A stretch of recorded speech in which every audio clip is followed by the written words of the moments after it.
안녕하십니까, 박사입니다. 트럼프가 발동한 관세, 무역 전쟁이 전 세계를 뒤흔들고 있습니다. 트럼프가 중국과의 관세 전쟁을 확대, 중국 수입품에 총 145% 관세를 부과한다고 하자 중국은 미국 상품에 대한 관세를 125%로 인상하며 맞섰습니다. 중국은 펑페이 따오디, 끝까지 싸우겠다면서 물러서지 않겠다고 밝혔습니다. 트럼프는 그런데 다른 나라에 대한 관세는 기본 10%만 유지하고 나머지는 90일 동안 유예하겠다고 했습니다. 중국 내에서는 시진핑 당국의 결의에 국민들이 응원을 보내고 있습니다. 미국과 끝까지 싸워야 하며 미국이 타이완 포기 의사를 밝힌 연후에나 트럼프의 협상에 응하라고까지 합니다. 중국은 결코 굴하지 않습니다. 그런가 하면 네티즌들은 트럼프가 벤스 등과 함께 제조업 공장에서 일을 하는 영상을 AI로 만들어 올렸습니다. 제조업을 부활시켜 보라는 조롱입니다. 중국인들은 무역 전쟁이 별로 걱정되지 않는다면서 정부의 조치를 기다리고 있을 뿐이라고 말합니다. 심지어는 중국이 더욱 강대질 기회로 여긴다는 반응도 있습니다. 중국은 약한 모습을 보이지 않고 있습니다. 오히려 할리우드 영화 수입을 금하겠다고 발표했습니다. 이에 대해 트럼프는 더한 것도 겪었다면서 별거 아니라고 호탕하게 웃었습니다. 중국이 할리우드 영화를 제재한다고 하자 워너 브라더스는 12.53%, 월트 디즈니는 6.79% 폭락했습니다. 중국은 세계 최대 영화 시장입니다.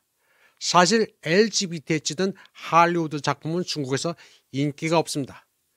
따라서 할리우드 영화사 주가의 폭락은 박스 오피스 실적보다는 심리적 영향이 더 큽니다. 미국의 문화, 엔터테인먼트 상품은 국제적으로 크게 퇴조하고 있습니다. 반면 중국은 크게 약진하고 있습니다. 문화 상품에 담긴 이데올로기나 방향도 아주 건전합니다. 편견 없이 요즘 중국 드라마나 영화를 보면 대부분 권선징악을 다루고 있습니다. 물론 관변 이데올로기 선전 영화도 있지만 전반적으로 중국의 수준은 크게 높아졌습니다. 냉정하게 보면 K드라마 한류는 다시 있기가 힘듭니다. 자동차나 부품에 대한 트럼프의 관세 정책은 어이가 없습니다. 지난해 미국에서 팔린 1,600만 대 자동차 가운데 46%가 수입차였습니다. 게다가 미국산 자동차도 내용을 보면 100% 미국산이 아닙니다. 예를 들어 포드의 F150을 보면 수많은 부품이 24개국 제품입니다. 얼터네이터는 멕시코, 해프샤프트는 캐나다, 타이어는 한국산입니다. 여기에다 관세를 부과하다 보니 차량 생산 원가도 뛰었습니다. 트럼프는 자동차에 대한 관세로 해외 메이커들을 미국으로 이전시켜 제조업을 부활시키고 일자리도 늘린다는 계획이지만 몇 년 안에 할 수 있는 게 아닙니다. 당장 애플만 봐도 대부분이 중국에서 생산되지만 이를 수입하지 못하고 인도에서 만들어진 모바일폰 600톤을 항공기 편으로 미국에 실어나가고 있습니다. 그리고 미국에서 팔리는 모든 중국산 상품이 폭등하고 있습니다. 관세가 엉뚱하게도 미국 소비자의 지갑을 더 얇게 만들고 있습니다. 관세 무역전은 확실히 중국이 이기는 싸움입니다. 혐중 정서가 강한 한국인들은 무조건 중국이 망하는데도 트럼프에게 머리 숙이지 않는다고 비난하는데 상황은 있는 그대로 봐야 합니다. 한국인이 중국 망한다고 고사 지른다고 해서 중국이 망하는 게 아닙니다. 본론으로 들어가서 지금 트럼프는 크게 당황하고 있습니다. 미 증시가 롤러코스터를 타며 폭락하고 있는 데다 국채도 재앙적인 상황입니다. 10년 만기 국채 이자율이 4.5%, 30년 만기가 5%에 육박하고 있습니다. 이 정도면 미국의 국채 보유국이 이자를 물면서 가지고 있을 필요가 없습니다.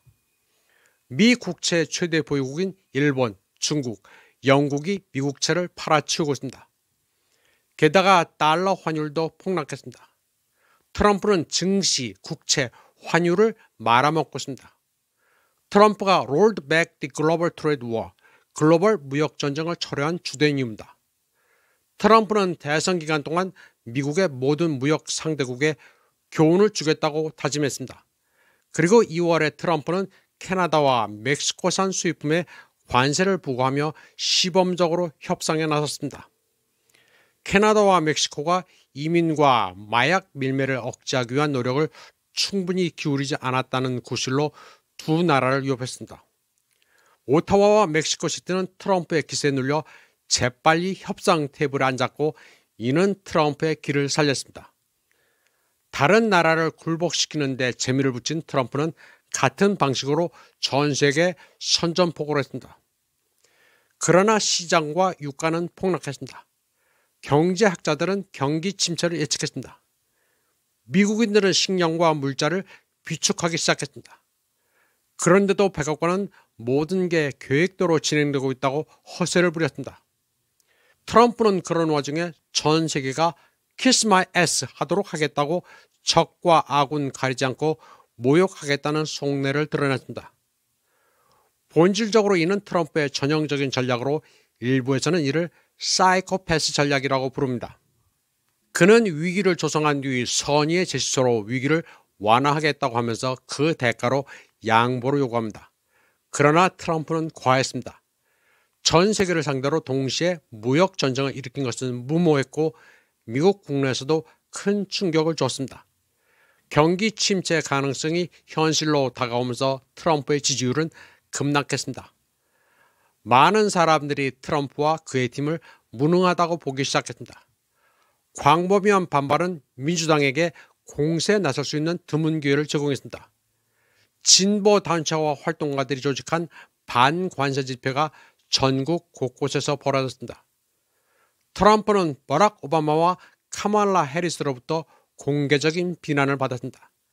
엘 그린 하원 의원은 세 번째로 탄핵 소추안을 제출할 계획까지 발표했습니다.